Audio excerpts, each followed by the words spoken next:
Bien. Ay, el micrófono. Claro, y acá se abre.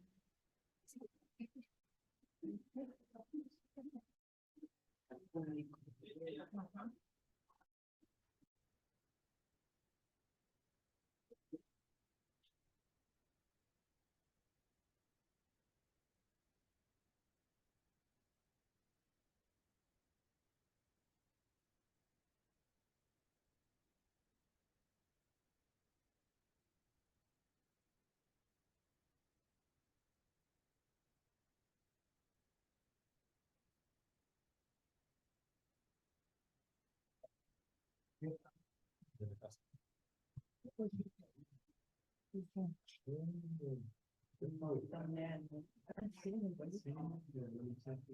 ¿Sabías que en un boliche? Sí. Ah, sí. Hace 2000 años. Sí, hace muchísimo. 90. Sí, te encuentro. Yo vine acá a estudiar, soy de hablar en el 85,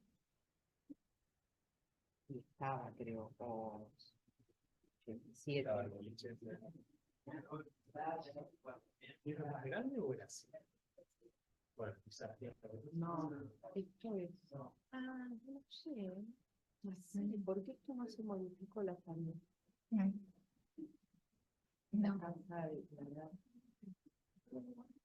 Sí, monumento histórico, todo eso.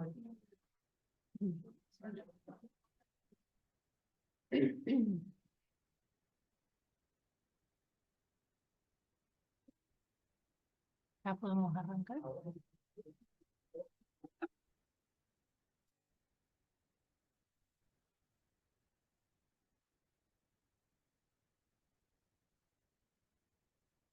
Bueno, buenas noches. Gracias por estar acá, a los presentes y a los que están por Zoom. Supongo que ya les dieron la entrada, ¿verdad? A los de Zoom. No los vemos por eso. No. Bien, les repito, buenas noches. Entonces, gracias por estar acá. Primeramente, quería agradecerle a Giselle por convocarme a la coordinación y conversar por la presentación de su libro, pero también, y en nombre de ambas, quería agradecer al directorio de la sección EOR La Plata y a la instancia Diagonal por la posibilidad de este encuentro y presentación del libro justamente en este espacio. Bueno, el libro de Giselle titulado Plumas de acero sobre vidas de papel, escrituras y lecturas de mujeres, hombres y travestis, inauguró sus presentaciones en la ciudad de La Plata en octubre del año pasado en el Palacio López Merino, que es sede de la Biblioteca Municipal. Tuvo otras presentaciones en distintos espacios, incluso en la editorial Grama, que es la editorial que presenta el libro. Lo hicieron en Grama de manera virtual, siempre con presentadores o comentadores reconocidos por su trayectoria. Realmente estuviste siempre muy bien acompañada. Hoy nos acompañan Rosana Salvatori y Emilio Bacheto.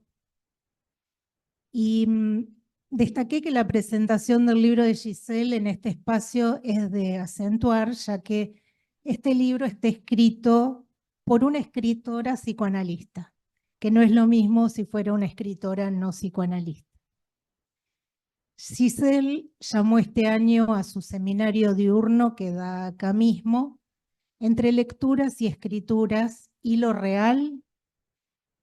No es casual, creo. Ella continúa indagando y estudiando en relación a estos temas y lo más interesante es que intenta transmitirlo a través del libro y a través del seminario y en las oportunidades que tiene. Este libro compila distintos momentos del recorrido de Giselle y se pueden apreciar los cambios de enunciación que se perciben en esos distintos tiempos. Es una enunciación de la escritura. La autora hace un trabajo de investigación minucioso en relación a las escritoras argentinas del siglo XIX e inicios del siglo XX, que vale la pena rescatarlas, ya que algunas pudieron hacerse escuchar o hacerse leer y otras no tanto.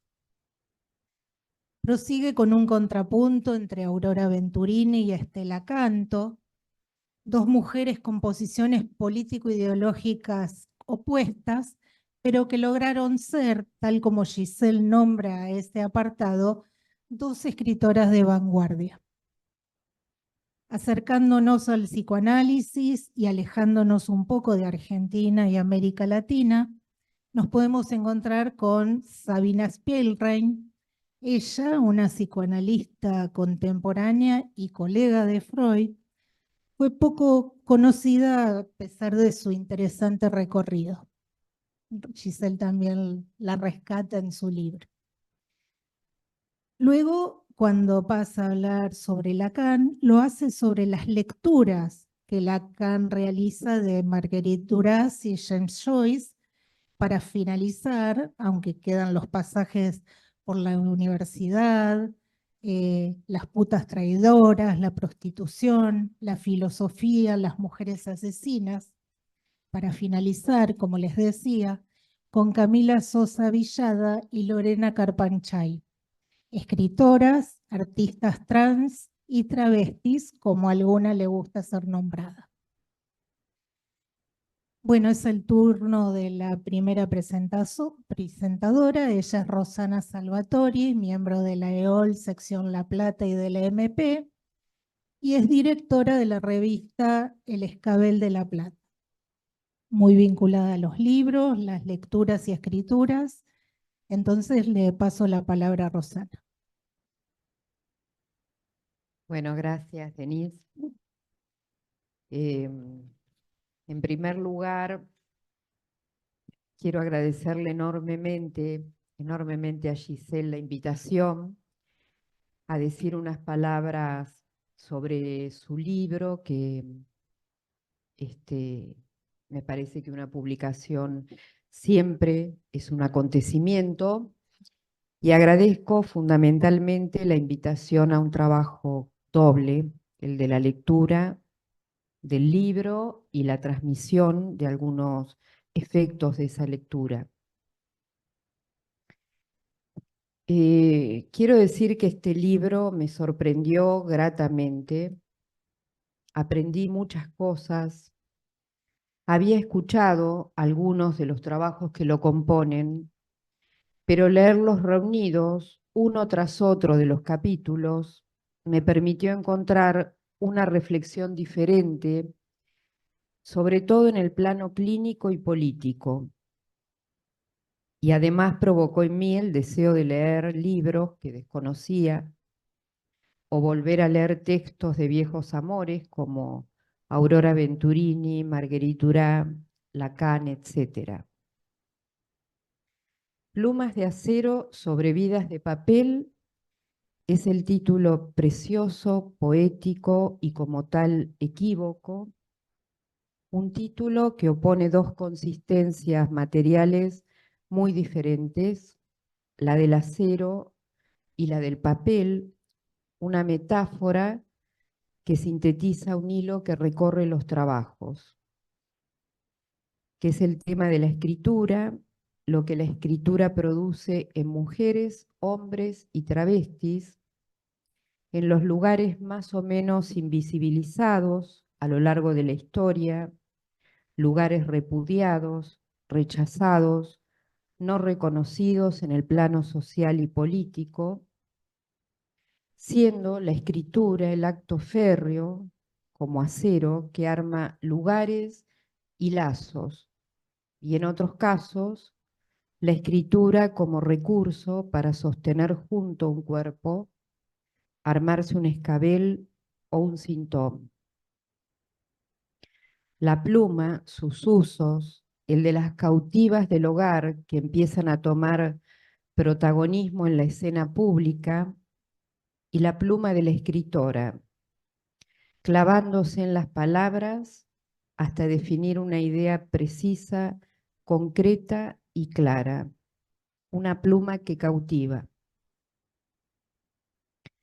Varios de los trabajos que componen el libro fueron presentados en jornadas, revistas, seminarios, libros. Por ejemplo, van a encontrar un texto sobre Stella Canto, que forma parte de un libro de Graciela Musacci. Y entiendo que se trata de una investigación que Giselle emprende al menos casi 20 años atrás. En el año 2005 presentó en el Centro de CAR un trabajo llamado Feminismo y Escritura en el siglo XIX, de las madres virtuosas a las mujeres escritoras, que es el trabajo que eligió como introducción a la publicación. Acá renuevo una vieja pregunta que tengo para mí misma. ¿Qué es escribir? ¿Cuándo escribir tiene estatuto de escritura? Escribir es algo que no va de suyo y menos publicar. Por ejemplo, para Foucault, la escritura era algo que no le parecía serio y esto lo pensó durante bastante tiempo. Para Giselle, es el encuentro con el psicoanálisis el que la conduce a escribir por una doble vía, señala: la experiencia analítica y los efectos de formación. La admiración por la escritura que Graciela Musacci supo encauzar y que Germán García precipitó con efectos de lectura que marcaron un gusto, con efectos de formación, perdón, que marcaron un gusto por la lectura. En estas palabras leo la autenticidad de la autora, que hace público el reconocimiento de sus transferencias con nombre y apellido.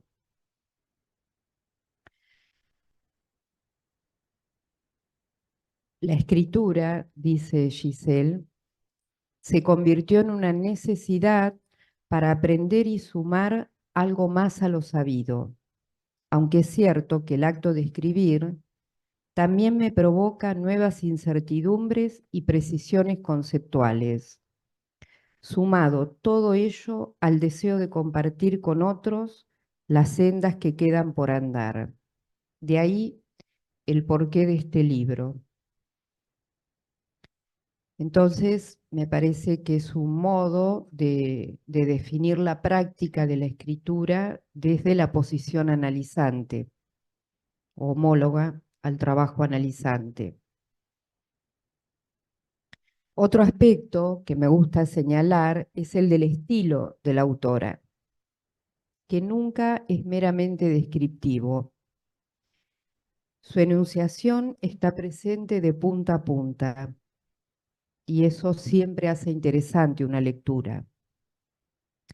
Creo que en parte es un estilo atravesado por lo que ella llama efectos de formación en psicoanálisis, extrayendo las consecuencias de lo que dice, pero lo propio, para mi gusto, está dado por su claridad, por la posibilidad de transmitir con un estilo llano, como si se dirigiera a un lector que pudiera desconocer la jerga analítica.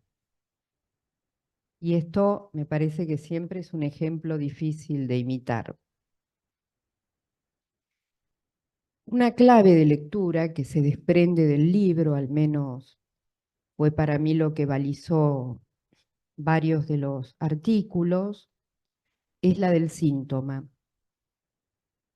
Ubicar su estatuto, la función de la escritura en los distintos casos que Giselle trabaja como síntoma o como síntoma. Es decir, cuando del síntoma se puede hacer un uso, tomar distancia, más allá de la escritura que se impone. El síntoma que en el último capítulo la autora ubica en su propia experiencia, diciendo: la escritura, ese síntoma que se constituyó en el inicio de mi experiencia analítica, me dividió. Es decir, que es la autora misma la que se ubica al final como un caso más, su propio caso. Me interesó muchísimo porque desconocía los datos del primer capítulo que se llama Mujeres periodistas del virtuosismo al feminismo, donde ubica cómo las mujeres toman la posta y empiezan a publicar y a dirigir periódicos en un periodo que abarca de 1830 a 1920. Acá menciona cuál fue el primer periódico dirigido por una mujer, Petrona Rosende de Serra, llamado La Aljaba, que aparece en el primer gobierno de Rosas, tuvo 18 números, en los que la editora insiste en la necesidad de una maternidad republicana, la educación de la mujer y la crítica a las luchas fratricidas promulgadas por el caudillismo. Giselle señala que el lugar de la mujer es el superyo de la época, dado que la publicación tiene por objetivo concretar lugares para la mujer en el ámbito familiar, hijas obedientes, madres respetables y dignas esposas. A la vez hace un llamado, la editora, a ser escuchada, leída y apreciada. Después vienen otros periódicos, La Camelia, dirigida por Rosa Guerra, donde por primera vez, señala Giselle, aparece el cuerpo femenino, tratando el tema de la defensa de la intelectualidad de las mujeres por encima de la belleza física, aunque el lugar de la mujer sigue siendo el de la madre educadora. Y aquí surge algo que me parece muy interesante, que se señala en el libro, y es que si bien la editora se ubica en un lugar moralizante, la sexualidad se reprime en aras de los ideales y el goce corporal es sustituido por el goce superyoico, las mujeres que escriben alzan su voz contra la superioridad de los hombres, desbaratando algunos semblantes de la época. Después voy a retomar esto. Bueno, avanzadas las décadas, es interesantísimo cómo describe los periódicos dirigidos por mujeres como Juana Manso, Juana Manuela Gorriti. Juana Manso, por ejemplo, implementa la práctica de la conferencia y Gorriti las veladas literarias. También están las periodistas anarquistas que firman con seudónimos para ampararse en la clandestinidad, porque dijeron cosas como que había que modificar el Código Penal para que la honra de los hombres deje de ser un atenuante en caso de homicidios de mujeres de su familia. Hablaron también del sufragio femenino. Mujeres que toman la voz, publican, ponen a circular distintos dispositivos discursivos, desbaratando, como dice la autora, algunos semblantes de la época. Cuando algo del semblante pierde su eficacia, algo de lo real queda al descubierto, es lo femenino lo que problematiza al amo en todas las épocas, y también lo que dificulta, para mí es lo que se lee en este apartado, el problema que Lacan advirtió sobre el deseo de las mujeres de no querer ser madres. La escritura de estas mujeres puede ubicarse como efecto, es lo que yo creo, de un síntoma social, la dominación de una masculinidad frente a la que tienen el coraje de empezar a ocupar lugares destinados solo a hombres, aunque relegando la sexualidad, dice Giselle, por los graves abusos y desigualdades legales.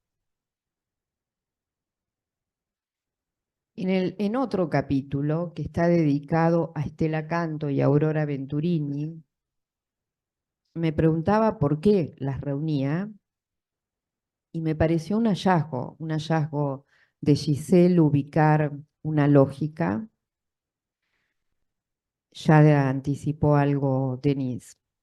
Dos mujeres escritoras vanguardistas que se involucraron en las realidades que las rodeaban, siendo fieles a sus convicciones, describieron en sus novelas los síntomas de su época con un estilo propio en el que no escatimaron abordar los discursos encriptados de la cultura a la que pertenecían, dice. Las dos fueron escritoras, traductoras, contemporáneas. De canto yo no sabía casi nada, así que me interesó mucho. Fue pareja de Borges. Borges le propuso casamiento, no sé si lo decís vos en el libro, la googleé bastante. Se conocieron en casa de Bioy Casares. Era muy bella, dice Giselle, parece desfachatada, antiperonista, a ultranza. La traducción más conocida que hizo es En busca del tiempo perdido de Proust, o sea que hablaba perfectamente inglés y para Borges eso no era cualquier cosa, ¿no? Borges hablaba inglés y castellano, amaba mucho el idioma. Y publica un libro llamado Borges a contraluz, en el que revela intimidades de Giorgi, como ella lo llamaba. Publica las cartas que Borges le escribía. Estas, dice Giselle, sean quizá algunas de las razones por las que se le olvidó. No obedecía a ningún patrón. Era libre hasta pareciera haber decidido cuándo morir. Desacralizó a Borges, dice en su libro Giselle. Aurora Venturini no fue olvidada, pero su primer reconocimiento como escritora lo tuvo a los 85 años por su novela Las Primas, gracias a un jurado, señala Giselle, que supo leer su singularidad despiadada y provocadora. Una mujer sin concesiones atemoriza, dice. Las primas, Yuna y Petra se llaman en la novela, insertas en familia de clase media baja, siendo la mayoría de los miembros minusválidos, incluso ellas mismas, comparten actos de venganza y el poder de una de ellas para manipular a los hombres por la vía de la pintura.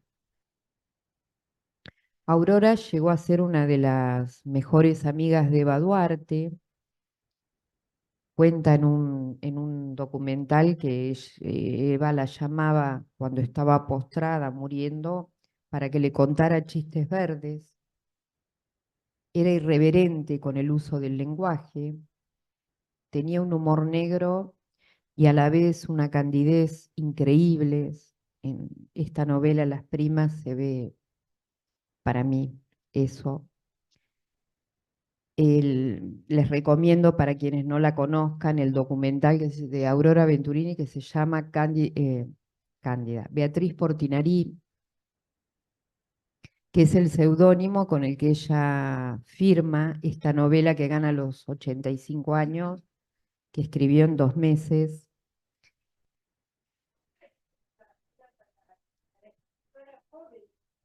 Esa es la paradoja, que era una nueva novela el premio. El premio de Página 2 en el que el jurado estaba compuesto por Juan Forn. ¿Quién? ¿María Enrique estaba en el jurado? Bueno, cuando la llama alguien del jurado para decirle que había quedado entre los 10 finalistas, porque ya la habían elegido como ganadora, pero no se lo podían decir, pero tenían que asegurarse que fuera la premiación. Ahí se enteran que tenía la edad que tenía. Y ella, Aurora, le dice, señorita, es muy importante que ganen las primas, porque las primas soy yo, parafraseando a Flaubert, cuando dicen que dijo Madame Bovary soy yo y esa es mi familia. Y bueno, ya gana el premio. Cuando le preguntan qué le había pasado con ese premio, a esa altura, no caminaba, creo ya. Dice, vos, no sé, me saqué ya los escombros de encima, algo así. Está muy bien, me da mucha alegría. Pero es alguien para quien, para mi gusto, la escritura tuvo la función de anudamiento, claramente, ¿no? Escribió hasta el final y escribió siempre, y sobre todo muchos poemas, hasta que arma un golpe de timón, digamos, y como estrategia política empieza a escribir novelas. Supongo que en el exilio, su autoexilio en la Revolución Libertadora.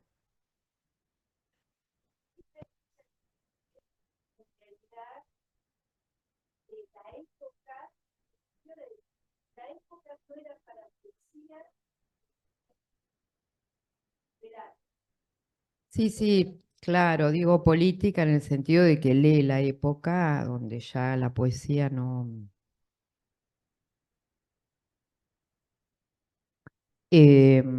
Entonces, lo que demuestra para mí Giselle con estos dos casos que reúne, como una por la vía del olvido y el reconocimiento tardío en la otra, son dos modos de rechazo a la voz de mujeres que hablaron, escribieron y fundamentalmente publicaron desde una posición herética, ¿no? La elección de Aurora fue escribir hasta el final.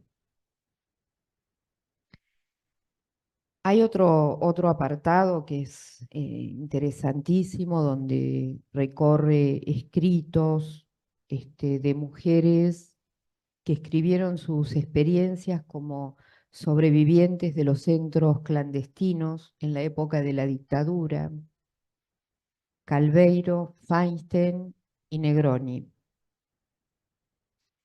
Y un análisis, como introdujo Denise, sobre la asociación de la figura de la traidora con la puta, tan arraigado en el imaginario social argentino, conceptos, dice, que vienen siendo cuestionados por los feminismos y colectivos LGBTQ.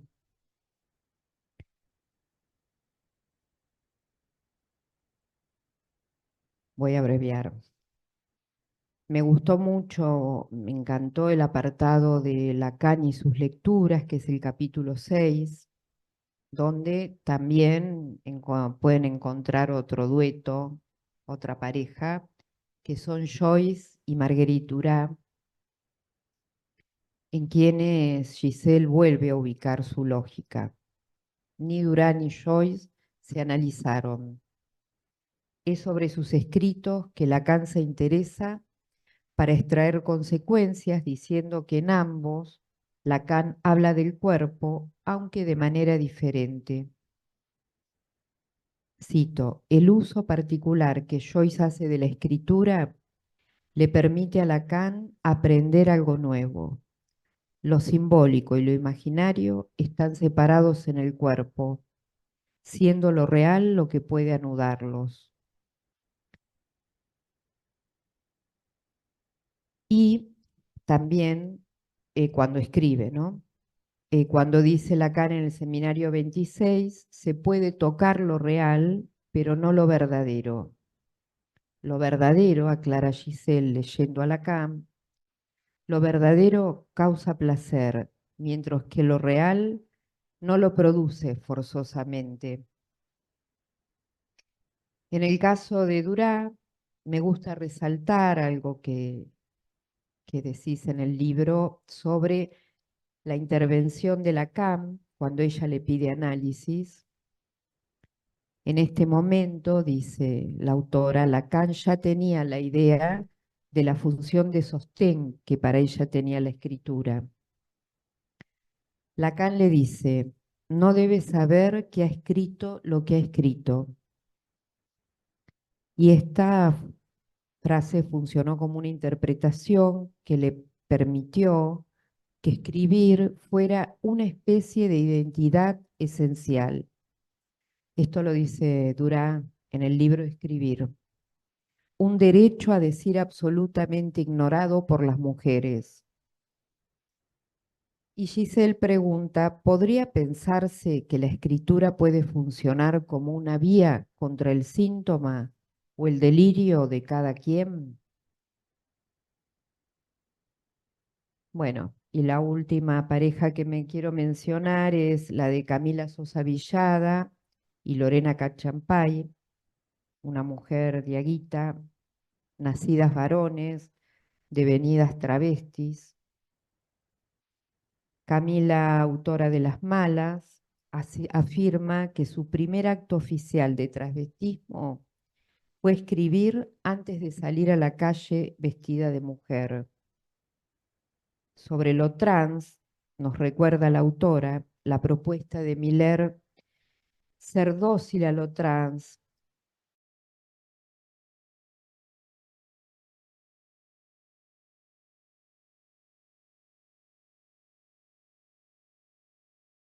de gran envergadura entre los sexos, los que interrogan nuestra práctica, como antes fueron los intersexuales, los hermafroditas, decís. Así que, para terminar, hoy pensaba que el libro de Giselle es un material valiosísimo, muy valioso. Yo recorté y nombro el tema del síntoma, pero hay muchos conceptos, el tema del cuerpo, muchos, que trabaja en profundidad, el tema del deseo, con una fineza increíble.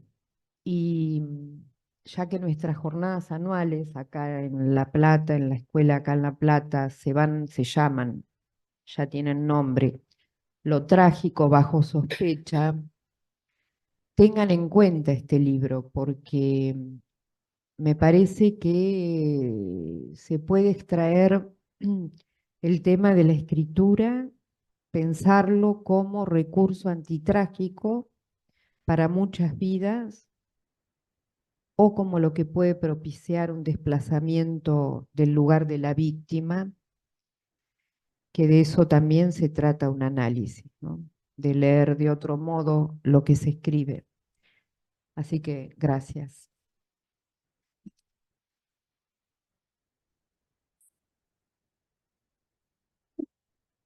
Muy bien. Bueno, nuestro segundo presentador es Emilio Bacheto. Emilio nació en Córdoba, es médico psiquiatra y psicoanalista, miembro de la EOL y de la MP, doctor en medicina por la Universidad de Buenos Aires y docente autorizado del Departamento de Salud Mental de la Facultad de Medicina de la UBA. Es supervisor de residencias en psicología y psiquiatría en el ámbito de la provincia de Buenos Aires y Cava, miembro fundador de la Red Iberoamericana de Historia de la Psiquiatría y presidente honorario del capítulo de Epistemología e Historia de la Psiquiatría. Publicó numerosos artículos en libros y revistas de psicoanálisis y es autor y compilador de varios títulos, entre ellos Ser loco sin estar loco, del Anagrama del año 2018, y Locura y creación, de Soroy 2023. Y entre otras cosas que Emilio no me pasó, pero también al estilo de Rosana fui averiguando, es que, bueno, él hizo su residencia acá en La Plata, en el Hospital de Romero, que tiene muchos amigos y conocidos en la ciudad, que participó durante mucho tiempo en la PLP, que bueno, todavía sigue funcionando con algunos miembros. Y bueno, y que fue también uno de los fundadores, bien en los inicios del Centro de Descartes. Así que, habiéndoles contado esto, le paso la palabra a Emilio. Bueno, muchas gracias. Gracias por la invitación a participar de esta mesa, de esta presentación. Gracias a Giselle. Sí, nos conocemos desde aquellos tiempos. Cecilia, con Gabriela, bueno. Y bueno, me emocionó que me invitara Giselle a presentar este libro, porque también las lecturas que acá se vuelcan me tocan de cerca, digamos. Ahora que mencionabas mi doctorado en la Facultad de Medicina, tiene que ver con las mujeres, o sea que mi tesis doctoral es sobre las locuras puerperales en la Argentina, ¿no? O sea que es una investigación que abarca de 1880 a 1940. Entonces estuve buceando sobre esas historias de mujeres, historias clínicas, archivos médicos legales, bueno, en fin, así que... Y un libro que quedó ahí un poco trunco, porque firmé, lo puedo contar acá que estoy entre amigos, firmé con la editorial Paidós y firmé contrato. Y me dijeron, bueno, pero acá tenemos que sacar esto, lo otro, lo demás allá. Y dije, déjalo así, pues rompo el contrato. Así que no volví a, lo reescribí 3 veces y no lo volví a publicar nunca más. Así que quedó ahí trunco el libro. Quizás esto me estimule, me dé un impulso nuevo para publicarlo, que haría que saliera una editorial importante, pero bueno. Así que yo creo que es un trabajo, digamos, que genera un bucle temporal de alguna manera, porque abarca lecturas y escrituras compartidas en un tiempo y se actualizan ahora en este momento, sobre todo en una perspectiva de cómo pensar el psicoanálisis en la Argentina, ¿no?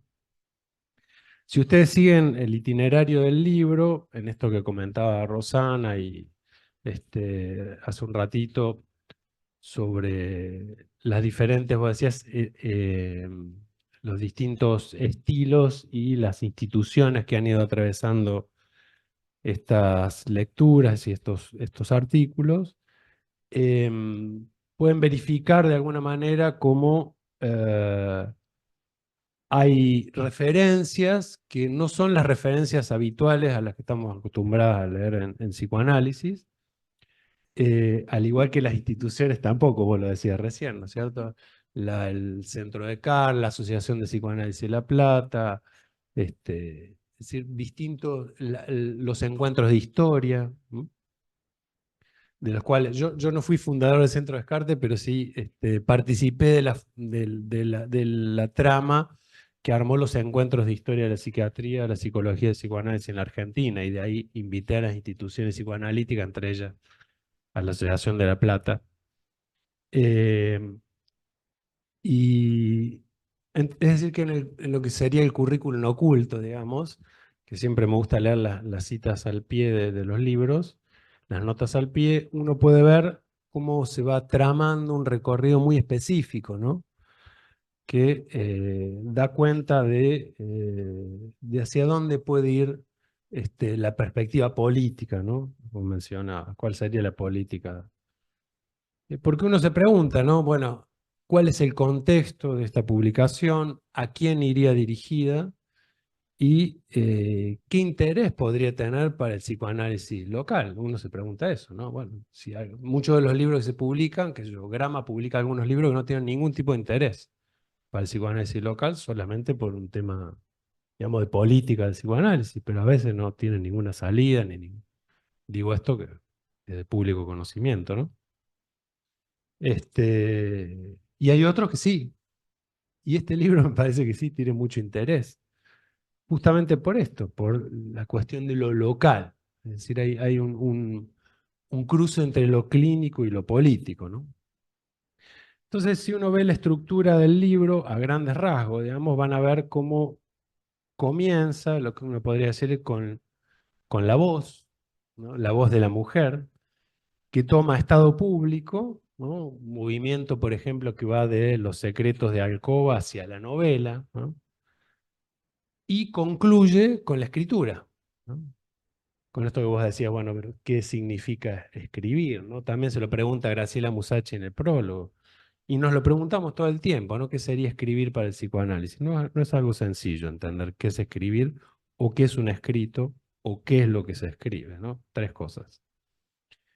Hay un surco dejado por el trayecto de escritura de este libro que permite al lector eh, poder ver, poder leer, digamos, el sufrimiento de eso que Lacan llamaba l'homme, ¿no?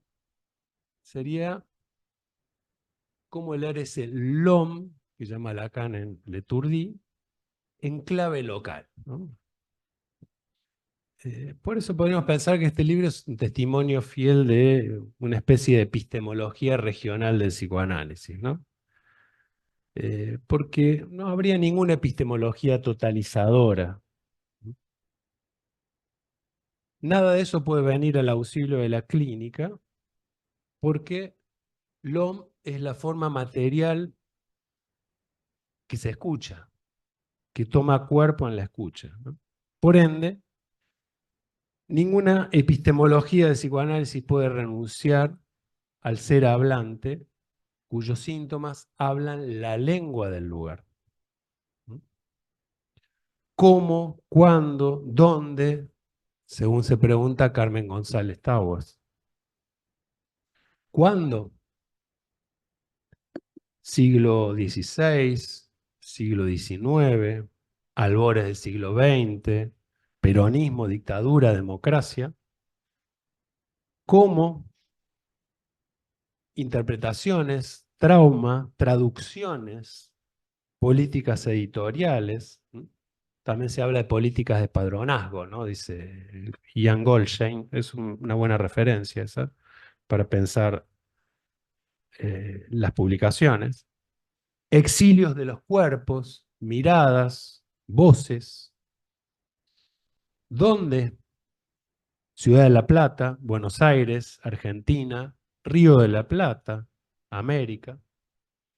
Y hay nombres: Juana Gorriti, Juana Manso, Juana Manuela Gorriti, ¿no? Juana Manso, Ángel Garma, Gregorio Berman, Estela Canto, Aurora Venturini, Freud, Lacan, Miller, Germán García, Graciela Musacci, Oscar Mazota.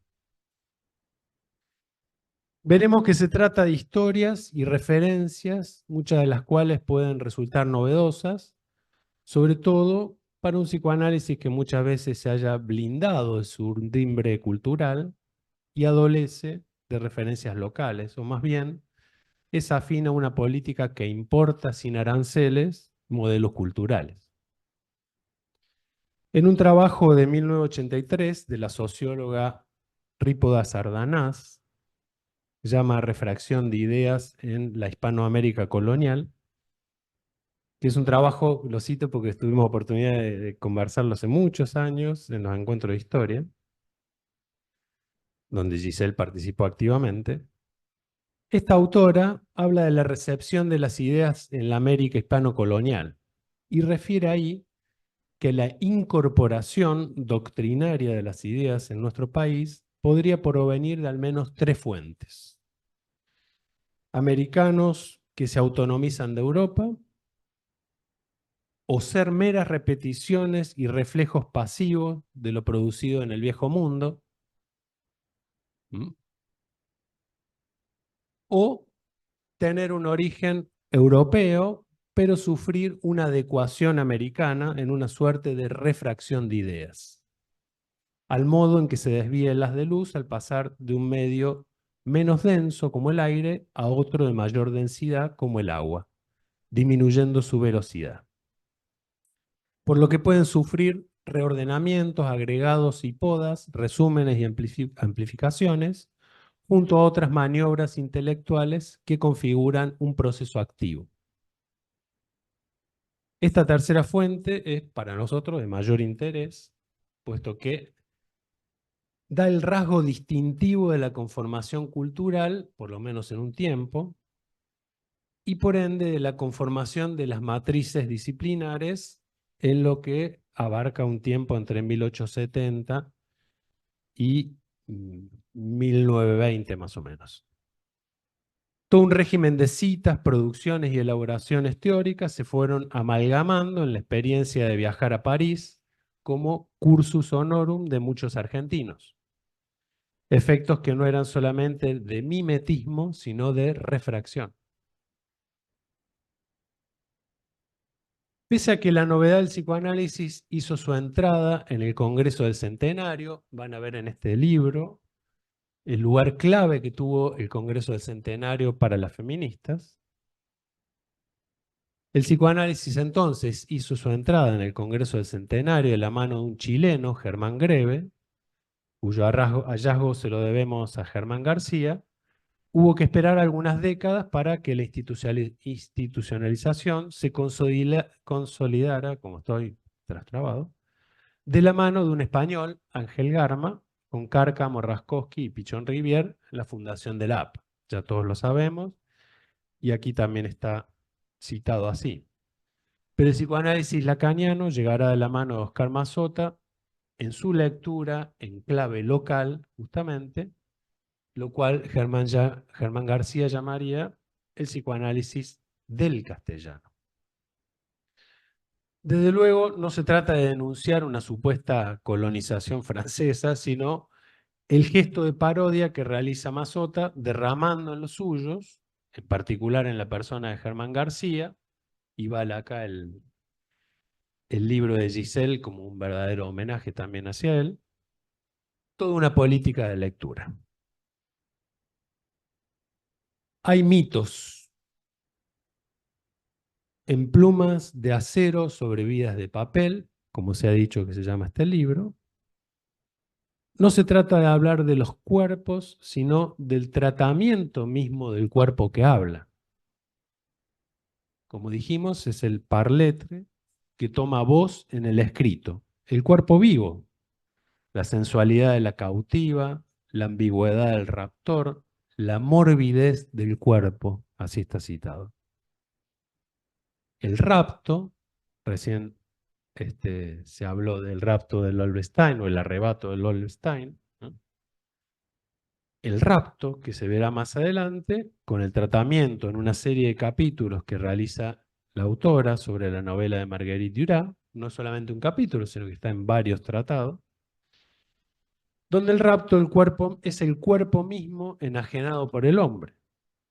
En la lectura de la cautiva es la belleza cautivadora la que arrebata, pero al fin y al cabo de lo que se trata es del exilio del cuerpo. Hay cuerpos.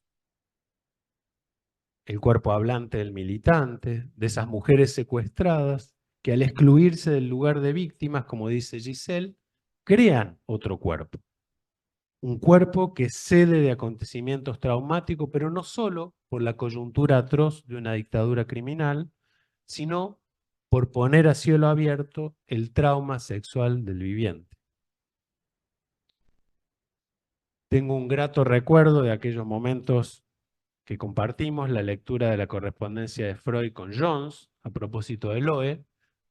Nos hemos divertido mucho con esa correspondencia, es desopilante realmente. Y verán en el capítulo donde aborda Loe Kahn, la mujer de Jones, como caso. Porque no es un caso en realidad, no hay un caso Loe. Esto es un invento de Giselle, o bueno, pues puede haber sido de otros. Pero es un delirio, es el delirio colectivo que armamos ahí en ese momento.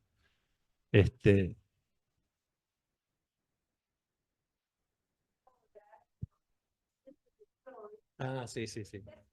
Que está en la furia. Claro, pero es un caso frustro, digamos, ¿no? O frustre. Pero bueno, es el caso de Giselle que llama a Loe. Porque esta es la cuestión interesante que hablaba de caso, ¿no? Que es digamos, ¿cuál sería el caso? Ella decía, Giselle como analizante escribe este libro. También puede ser el caso Giselle, el libro mismo, ¿no? En el sentido que es una parte de la función analista y otra parte de tu función analizante. Ese sería lo que se llama la marca del caso, ¿no? Lacan lo llama así, la marca del caso con mayúscula. Es esa juntura, ¿no? Que es un poco indecible en realidad. Freud tenía Hola. obstáculos de Freud, porque en realidad ahí de lo que se trata también, o trato de ubicar, son los obstáculos del mismo psicoanálisis, ¿no? Totalmente. Cómo Loe es decir, le creaba obstáculos y tenía que pensar otra cosa. Se le van a los sesos, Freud. Tanto Inclusive, Loe como Sabina Spielring, ¿no? Le objetaban, por algo del título, le objetaban a Freud Exactamente. su teoría. Claro. Por ese lado. Entonces ustedes van a ver ahí cómo va construyendo una trama, obviamente en esta tríada, ¿no? Entre Jung, su mujer, Freud, a partir de un patos indomable. ¿Mm? No es una mujer que se prestase a la asociación libre, más bien era refractaria a todo. Pero es interesante porque Giselle se pregunta ahí a qué cuerpo se remitía Freud cuando estaba la morfina en el medio, ¿no? ¿No? Muy interesante. Incluso también la función que tiene la morfina, ¿no? El anestésico, en este caso y en Freud mismo, también por su experiencia previa con la cocaína. Así Freud se abisma en el caso Loe como en la garganta de Irma, para encontrarse a la postre ¿con qué? Con la abyección de lo femenino. ¿Mm? Tal como lo dicen Análisis terminable e interminable, no es tanto el repudio a lo femenino, sino el rechazo a lo femenino. Es Ablehnung des Weiblichkeit, ¿no? Es el término en alemán. La histeria muestra aquí una faz indescifrable, y es que más allá de la complacencia somática, tan afín a esas primeras terapéuticas freudianas en apariencia milagrosas, más allá de la complacencia somática, lo que se observa es el rechazo del cuerpo, ¿no? El cuerpo rechaza obedecer al alma, ¿no? Así dice Giselle siguiendo a Jacques Miller. A la finalidad también rechaza la finalidad de autoconservación. Y por otro lado, ese cuerpo rechaza el cuerpo del otro, lo que implica que la relación sexual se manifiesta como problemática. Dijimos, hay mito, hay cuerpo, hay otra historia para el psicoanálisis, ¿no? Hay una historia que contar, una historia con Y, como dice Lacan, ¿no? Historia-histeria, recordarán ese neologismo. Esa historia no es la de los historiadores, sino más bien la de los anacronismos. Yo cité el primer anacronismo, ¿no? Leemos hoy algo que sucedió en un pasado remoto con Giselle, los encuentros de historia, la asociación, etcétera, etcétera, ¿no? Claro que desde el descubrimiento de América a Oscar Mazota hay un salto mortal. Pero no hay que concluir tan rápido. El Nachtraglis freudiano, dignamente ilustrado a lo largo de este libro, es el principal antídoto contra eso que Lacan llamaba la miseria del historiador, ¿no? ¿Qué es la miseria del historiador? Es el uso del archivo como fin en sí mismo. Es el fetiche del archivo, ¿no? Que el historiador tiene. Tengo el documentito, tengo la historia clínica, decía yo, pero ¿y qué haces con eso, no? Los usos del archivo son diferentes para un psicoanalista que para un historiador. Por ejemplo, Dagfal, ¿no? Que hace la historia del psicólogo en la Argentina, o Plotkin, ¿no? Aunque Plotkin no está citado, pero sí, Plotkin me parece que no lo citaste o sí, no me acuerdo. Pero Dagfal sí está varias veces citado, pero claro, hay un distinto uso del archivo. Como dice Germán, en un momento el archivo tiene que ser descolocado, ¿no? Descolocado, ¿no? Basta de hacer de eso un fetiche en sí mismo. O incluso, como dice Derrida, el archivo es el porvenir, no es el pasado, es el porvenir. Respecto a esa otra historia, la inclusión de voces, decía al principio, de mujeres, introduce también pueblos originarios, que da cuenta de una matriz pluricultural de la que somos producto, ¿no? Muchas veces estamos acostumbrados a pensarnos como venido de los barcos, etcétera, etcétera, y pocas veces miramos que hay muchos siglos de pueblos originarios, ¿no? La miro a Gaby porque de esto también hemos hablado varias veces con Carmen González, ¿no? De hecho, Carmen González me invitó a leer un libro que es de Martínez Sarasola, que se llama Nuestros paisanos los indios, creo que se llama así, donde él ubica muy bien ahí como cuando apelamos siempre a nuestras raíces, siempre acudimos a la gran inmigración, ¿no? El aluvión europeo del último tercio del siglo XIX y hasta la década del XX. Pero esa referencia nos hace olvidar de que los inmigrantes constituyen una segunda matriz cultural. La primera se desplegó muchos siglos antes, cuando se encontraron los conquistadores españoles con las comunidades indígenas en nuestro actual territorio, dando origen a lo que él llama el primer nudo de nuestra cultura, esa primera mestización que fue la matriz original hispano-indígena. Digo esto porque está esta mujer diaguita travesti, ¿no? Que Giselle hace énfasis en la cuestión de la voz ahí, porque hay algo de la lengua todo junto que tiene una impronta corporal muy fuerte, ¿no? Yo me acuerdo hace un tiempo que con una colega boliviana que vivía en París, se analizaba con María Lembrus, y ella me dice, yo desearía analizarme en quechua. Necesito escuchar esa voz, sin embargo, me analizo acá, una boliviana en París, era un fenómeno medio raro, pero ella me decía la necesidad de tener que escuchar un analista en quechua, ¿no? Era la lengua que ella extrañaba, ¿no? De algún modo. Algo de esto está acá, en esa voz de esta mujer, ¿no es cierto? En ese cántico, en esa... Sí, el tema de la voz, en realidad, bueno, como decís vos, Emilio, el tema de la copla, ¿no? En esos lugares es parte de la idiosincrasia, pero la singularidad de esta travesti es que en realidad ella toma, es lo que planteo, ¿no? Ella toma el tema de la voz de la madre, que ahí hay una diferencia entre lo que es el deseo de la madre y el deseo a un hijo, ¿no? Que eso, porque todas estas cuestiones, yo creo, se van armando. Eso se lo escuché a Miquel Basol cuando hizo la diferencia y habló de lo femenino. Justo estaba leyendo abordando un poco esta mujer, ¿no? Y ahí pude ubicar lo que para mí, ella toma, esta travesti, de lo femenino, más allá de los semblantes que toma, bueno, que tienen que ver con lo multicultural, ella es travesti, canta con otras travestis, más allá de eso, de los semblantes, lo femenino que toma de la madre, que es la voz y la copla, ¿no? Y hace uso. Eso sería, bueno, el objeto A y lo femenino. Incorporado, como dice ella, ¿no? Tal cual, sí, sí, sí. Claro, pero digo, cuando hablamos de esta primera matriz de mestizaje, pareciera que somos todos hippies, tenemos que andar tocando el bombo, venir con el poncho y no sé qué cosa, hablar.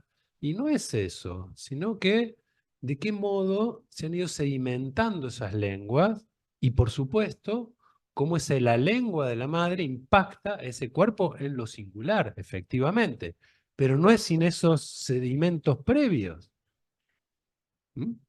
Y eso no lo tenemos muchas veces en cuenta, ¿no? Más bien pensamos a la Argentina con ese polo perceptivo que sería la París de los argentinos, como dice Jorge Fondenbrider, ¿no?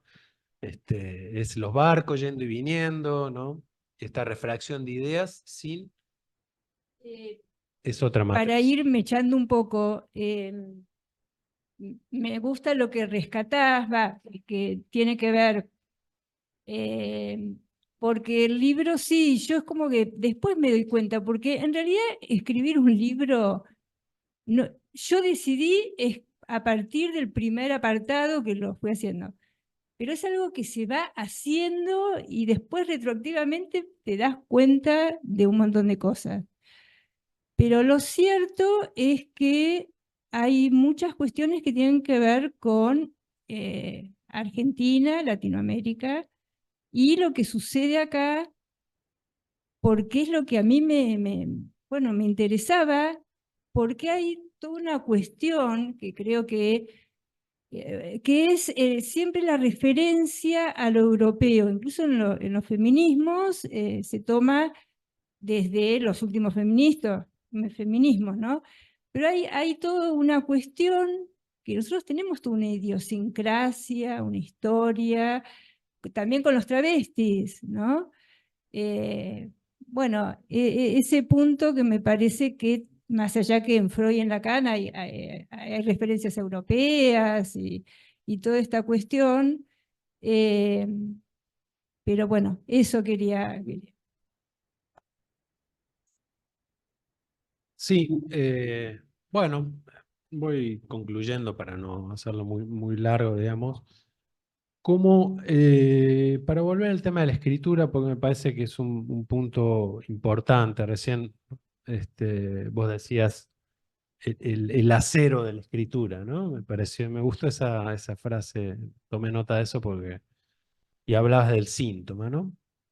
Porque claro, el libro de algún modo concluye con una mención al síntoma en Giselle, ¿no? Ella misma ubica su propio síntoma y no hay otra manera de escribir si no es sintomatizado por algo, ¿no? Yo creo que eso a mí me resulta muy difícil escribir, por ejemplo, porque se me pone el síntoma siempre sobre la mesa, ¿no?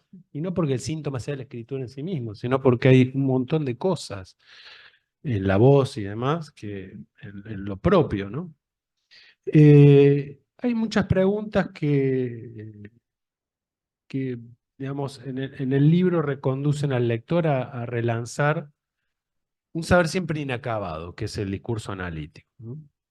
En este aspecto, eh, es que la lectura del libro de Giselle nos conduce a algo casi urgente, ¿no? Como si uno dijese el último que apague la luz, que es esa pregunta de qué es escribir en el psicoanálisis, ¿no? Y eso es una experiencia. ¿No? Giselle habla de la experiencia analítica, incluso hay un caso que comentás vos ahí, mechado con todo esto, ¿no? ¿Cómo la experiencia sería, para decir en términos de Céline, una lámpara tenue que solo ilumina a aquel que la sostiene, ¿no?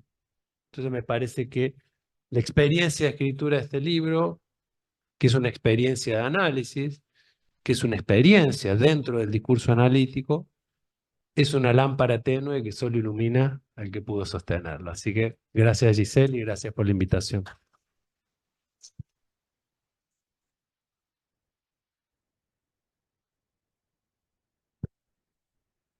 Bueno, muy bien. Vamos a dar apertura a algún comentario.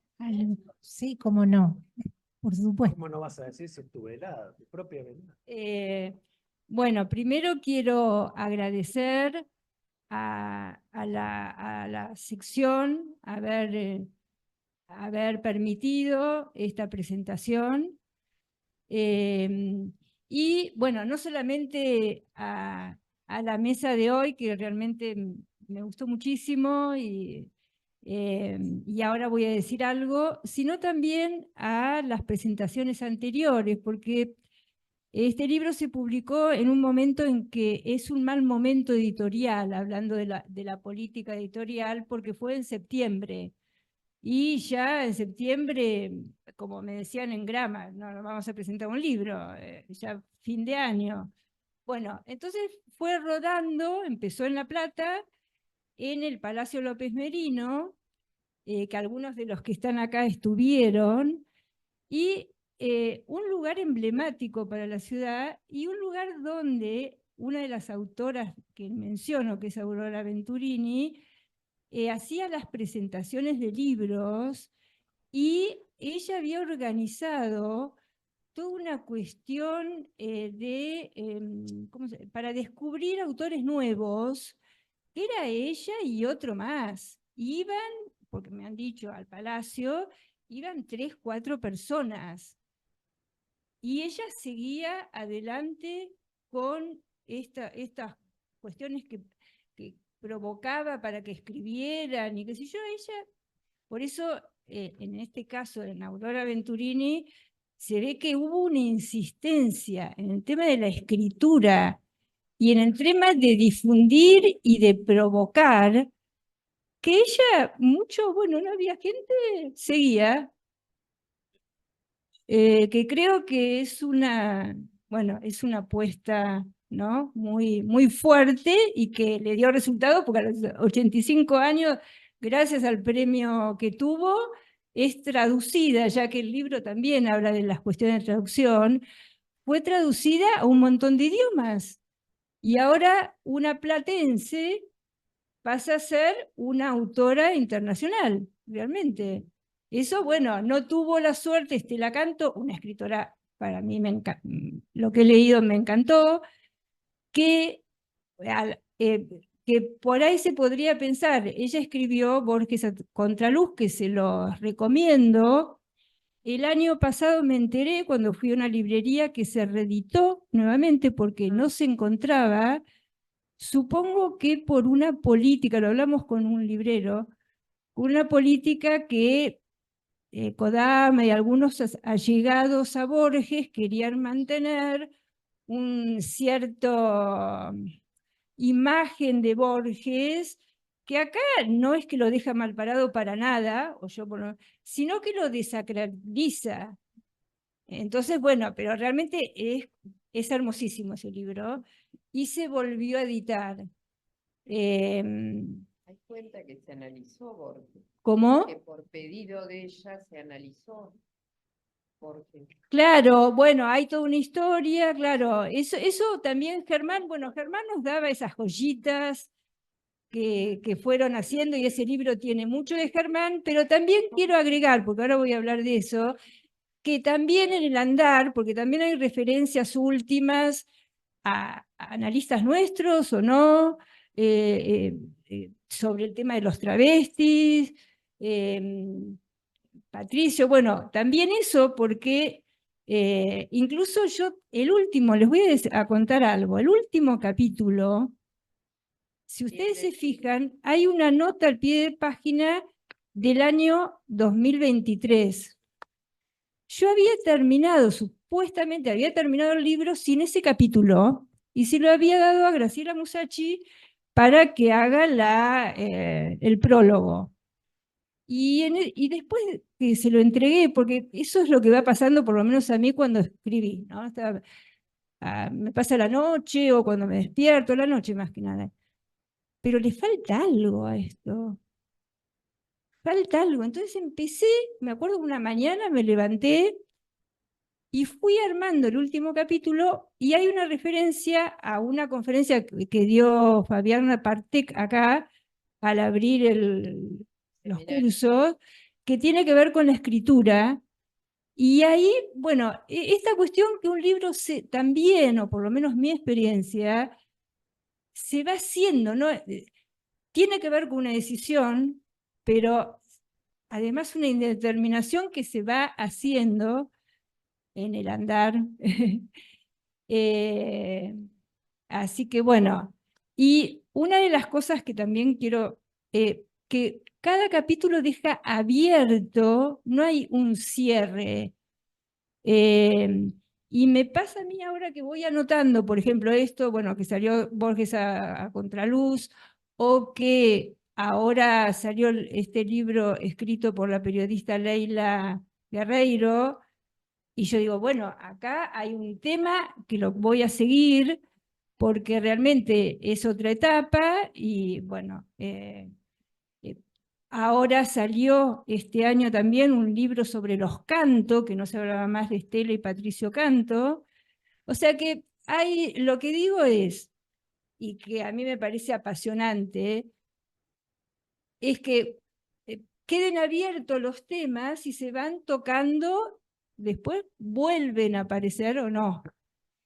Bueno, y quiero agradecer especialmente a vos, Emilio, porque como decís, hemos compartido un montón de cosas y hay muchos artículos que tienen que ver con vos. Bueno, Sabina Spielring, por ejemplo, yo recordaba que vimos en el Centro Descartes una película de Sabina Spielring en alemán, y al mismo tiempo que veíamos esa película blanco y negro, dos personas iban traduciendo lo que se decía. A partir de eso, a mí me interesó Sabina Spielring, también a vos, a Beatriz Hess, y bueno, yo seguí un poco más, pero, por ejemplo, esta es una de las analistas olvidadas y que a mí me llama la atención que ahora que está esto de Rusia, no se vuelva a hablar de Sabina Spielring, que fue la primera analista. No habló de la pulsión de muerte, pero sí de destrucción, y tuvo injerencia, fue analista de Piaget, incursionó en la clínica con niños, pero hay una película, cosas totalmente novedosas hacía, y es una analista que no se la nombra. No me acuerdo con quién hablaba. Ah, una de las presentadoras de Grama, a que agradezco porque realmente que la conocí por internet, una argentina, ¿cómo se llama? Constanza Meyer, que nos conocimos,